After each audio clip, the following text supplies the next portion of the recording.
Donc vous lancez Top Solid à partir de l'icône qui se trouve sur le bureau.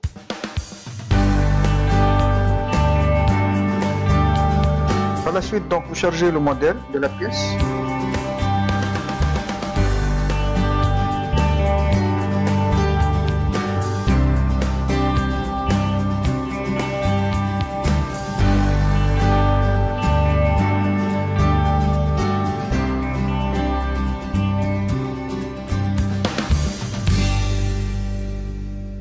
Donc, le modèle, ça s'appelle 5 axes ferrure.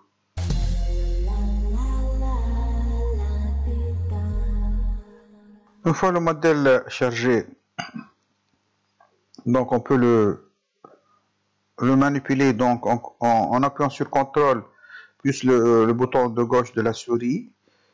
On peut visualiser le modèle en mode filaire ou en mode ombré, faire apparaître la grille et le repère ou le faire disparaître. Donc vous avez plusieurs options. Donc on peut faire zoom arrière ou zoom avant en agissant sur la roulette. Donc on va charger à présent un nouveau document usinage CAM. Donc on va s'assurer qu'il n'y a pas de modèle.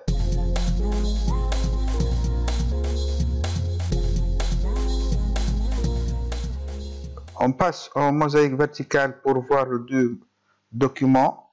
À gauche, l'usinage qui est activé et à droite, la conception. Contexte, préparation. Par la suite, on va sélectionner machine fraiseuse, puisqu'on va faire le fraisage.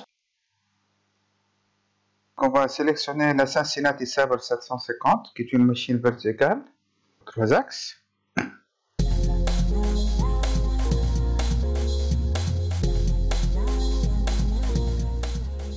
On va alléger un peu l'écran en faisant cacher certains composants de la machine.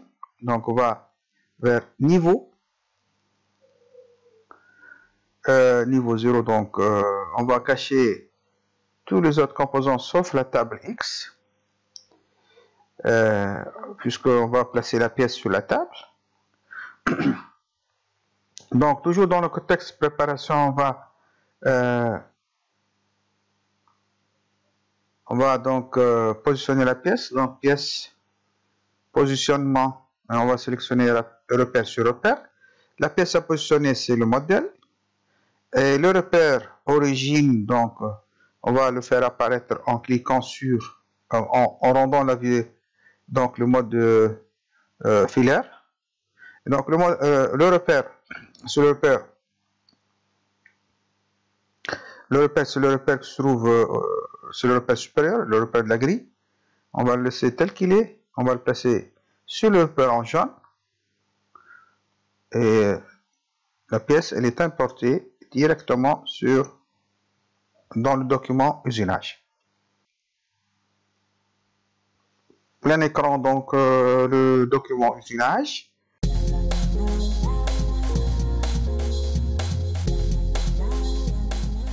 À présent, on peut cacher la table. Niveau, donc table X, on va la cacher, ok. À l'écran, il n'y a que le modèle.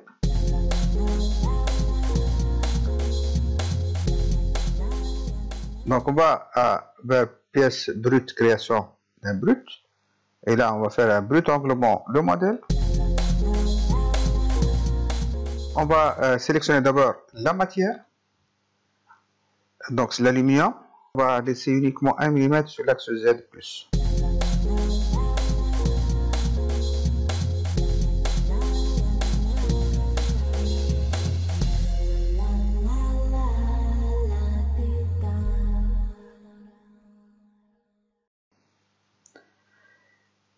Donc vous avez ici donc les dimensions là, c'est les dimensions du brut. Et en fait on a ici deux pièces, une qui a englobé l'autre. en mode filaire. On voit donc la pièce brute et la pièce finie. Pièce création maintenant. Donc ça c'est le brut et ça c'est le fini de la pièce. Et pour le référentiel pièce, on bascule vers le mode ombré et on va sélectionner repère sur la face supérieure. Donc c'est cette face là et on va enregistrer notre travail dans le même répertoire du modèle, donc du même nom. Donc là on a le brut qui est transparent et le repère programmation. Donc maintenant on va faire de l'usinage 3D. Donc on va sélectionner ébauche et on va sélectionner notre outil. On va prendre une fraise diamètre 20.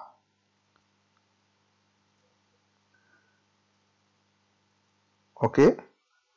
Alors, la zone du travail, donc c'est une zone qui peut englober toute la pièce. Donc, on va la limiter sur l'axe Z-, de façon à ne pas toucher le mode de taux. Donc, on va donner ici -20 sur l'axe Z minimum et on va garder les autres telles qu'elles sont. Les valeurs, donc les mêmes valeurs. On peut changer certains paramètres, bien entendu, tels que les conditions de coupe et tout cela. Donc, on voit ici la zone de travail. Donc, on peut sélectionner par niveau, on peut sélectionner par poche, par niveau. Donc, c'est des options d'usinage qu'on peut modifier. Remonter si c'est possible, enfin si c'est nécessaire à 7 mm ou une autre valeur si vous souhaitez. Les conditions de coupe, bien entendu. Les conditions de coupe, on peut changer ici la valeur à 100 mm, à 100 mètres par minute et l'avance à 0,2 mm par minute. Donc, la profondeur axiale, on peut la changer. Donc, 1 mm. La surépaisseur, donc, on peut ici changer la surépaisseur qui est de 0,5. On peut la rendre 0,2 par exemple. 0,2. Sur le fond ou latéralement aussi, on peut avoir une profondeur. Donc le brut, on va faire apparaître mise à jour du brut. On va autoriser l'usinage en opposition et on va valider. Et on va voir le résultat du travail. Donc aussitôt la simulation est lancée.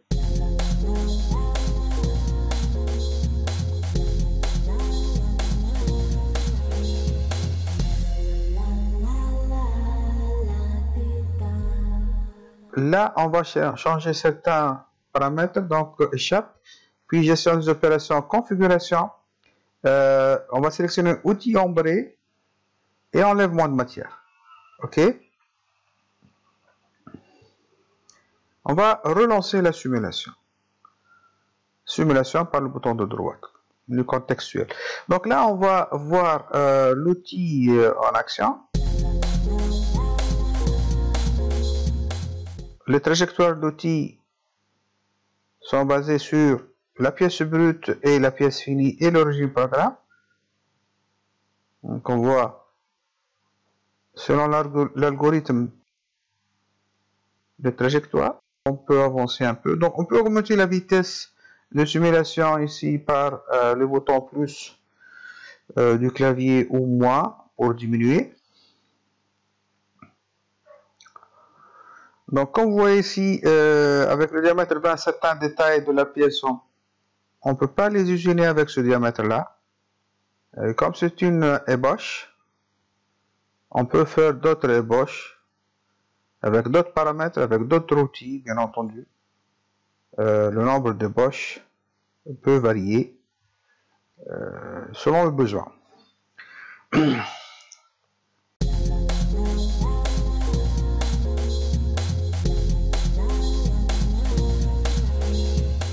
Bon, là, on peut modifier la prise de passe axiale.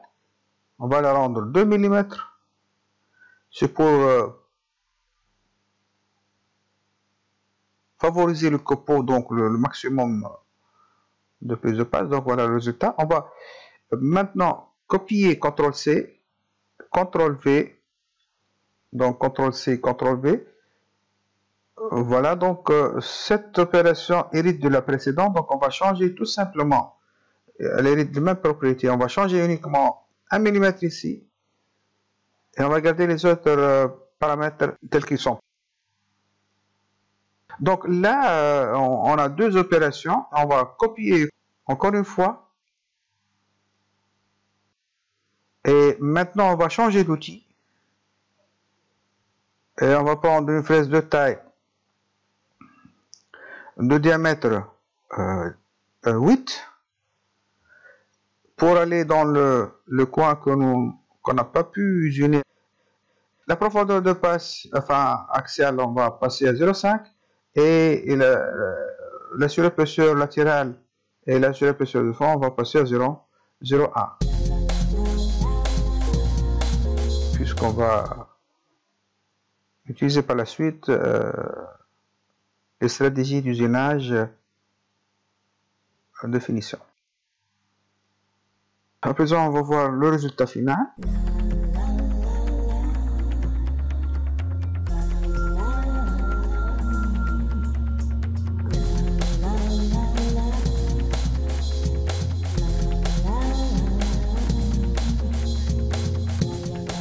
Donc voilà le résultat.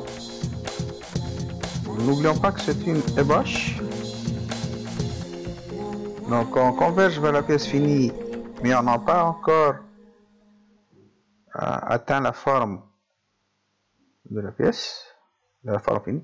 Donc on va enregistrer le travail d'abord, puis par la suite donc on va faire une vérification. Donc on va lancer la vérification.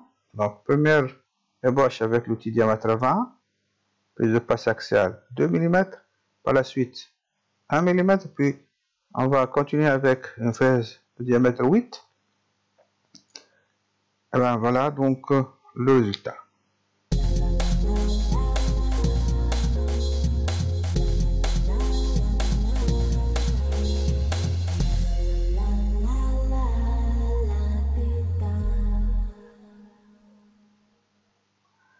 On va sortir. Sorti. On va donc faire de la finition maintenant, donc usinage de finition, ok.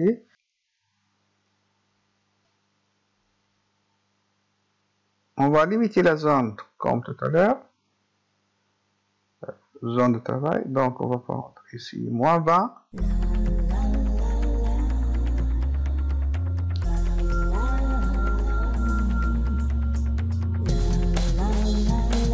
On va modifier la hauteur des crêtes.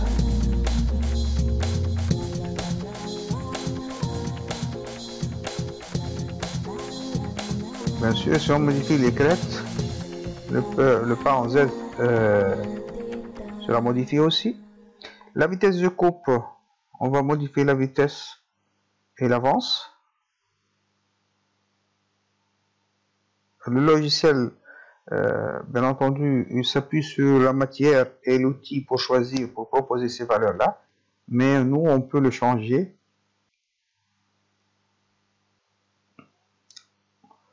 L'ordre d'usinage, on peut le modifier.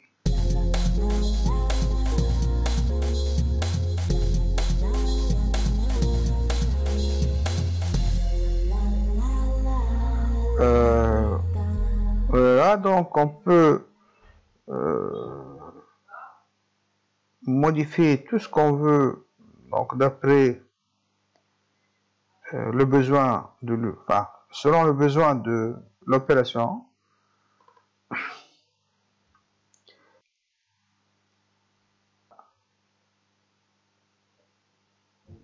OK pour CNH. Donc un dernier coup d'œil.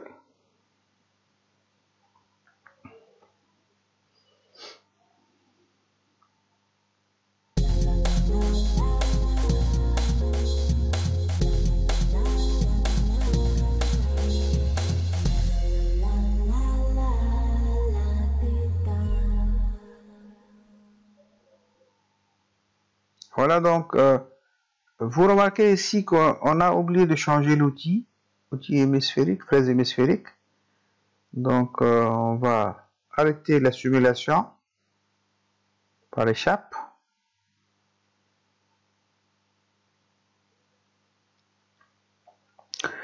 Donc, gestion des opérations, la dernière opération, double-clic.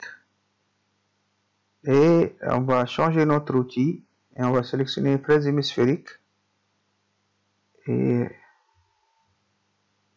diamètre 12.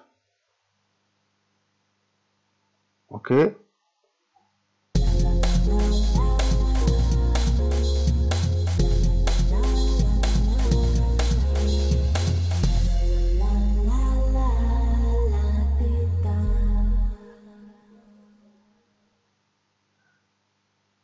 Donc, une vérification de la dernière, ou plutôt simulation de la dernière opération.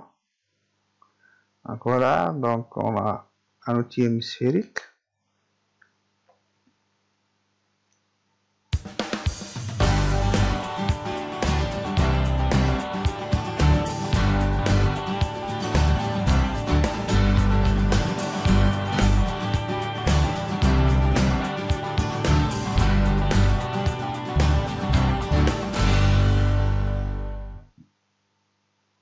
Pour la vérification, c'est pareil. Et on va voir. Donc l'outil de diamètre 12, il ne peut pas finir tous les détails de la pièce. Certaines surfaces ne peuvent pas être isolées avec cet outil-là. Donc on est obligé de changer de diamètre pour aller à ces endroits et ces résidus de matière et les enlever.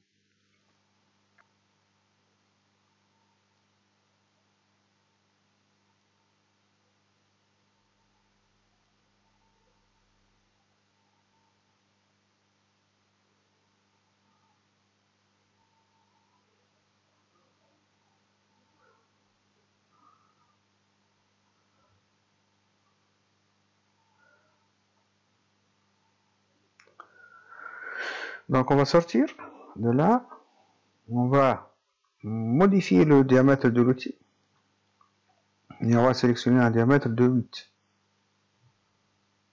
OK.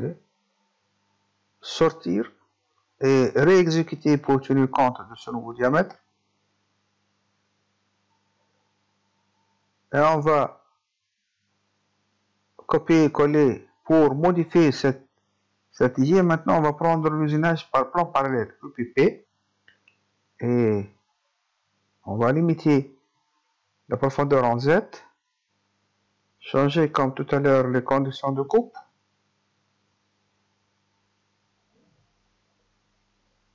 modifier la crête.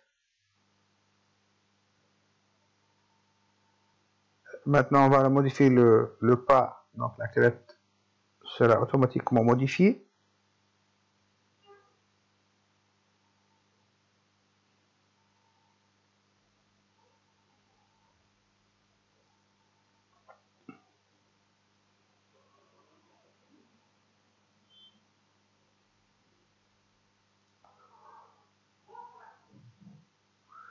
Donc, OK pour usinage par plan parallèle.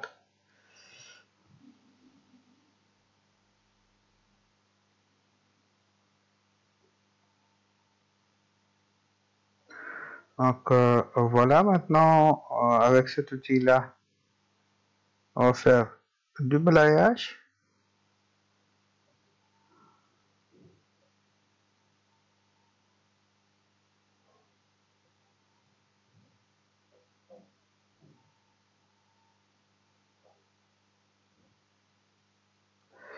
Donc, on va copier-coller et on va maintenant modifier la direction, changer de direction et on va prendre selon la direction Y+,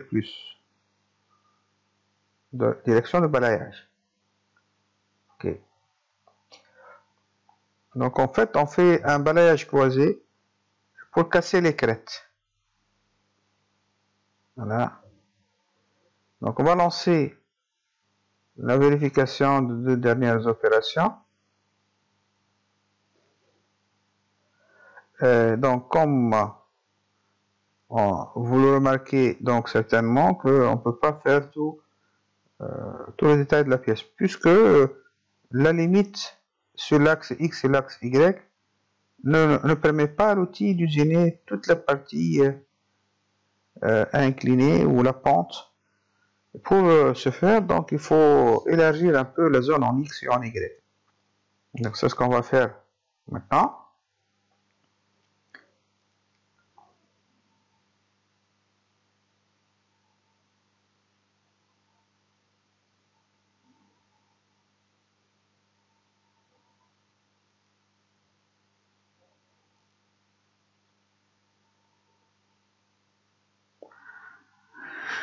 Voilà donc la simulation, ou plutôt la vérification.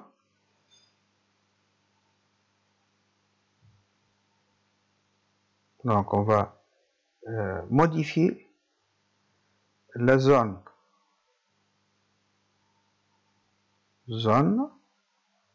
et sur X moins et X plus, on va modifier ces valeurs.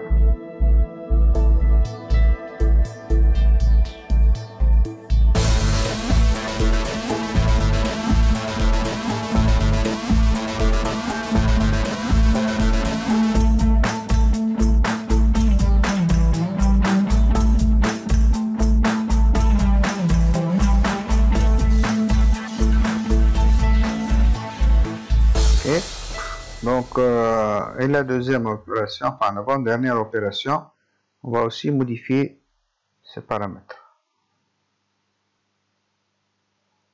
On va prendre moins 65 et plus 65.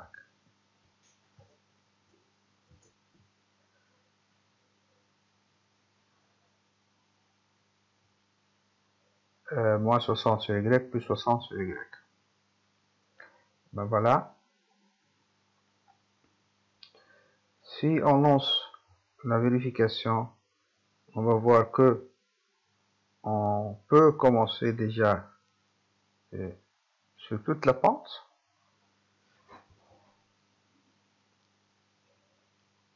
Là donc on va s'arrêter à ce stade de finition, mais on pourra bien faire d'autres opérations inclinées à 45 degrés, par exemple. Ça, c'est pour, avec un changement d'outil, éventuellement, pour converger plus vers la forme ou vers le modèle de la pièce finie. Donc voilà, c'est un exercice d'usinage 3D.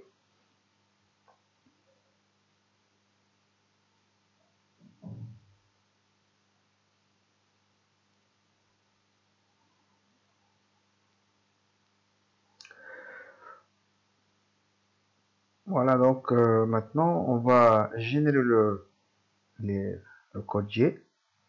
Si vous avez donc un post-processeur adapté à votre machine, vous pouvez facilement générer le bloc. Donc on va sortir, regarder les modifications, enregistrer le travail avant quoi que ce soit. Et par la suite, opération, générer le bloc. Le post-processeur s'ouvre, donc on va sélectionner notre armoire, donc votre directeur de commande.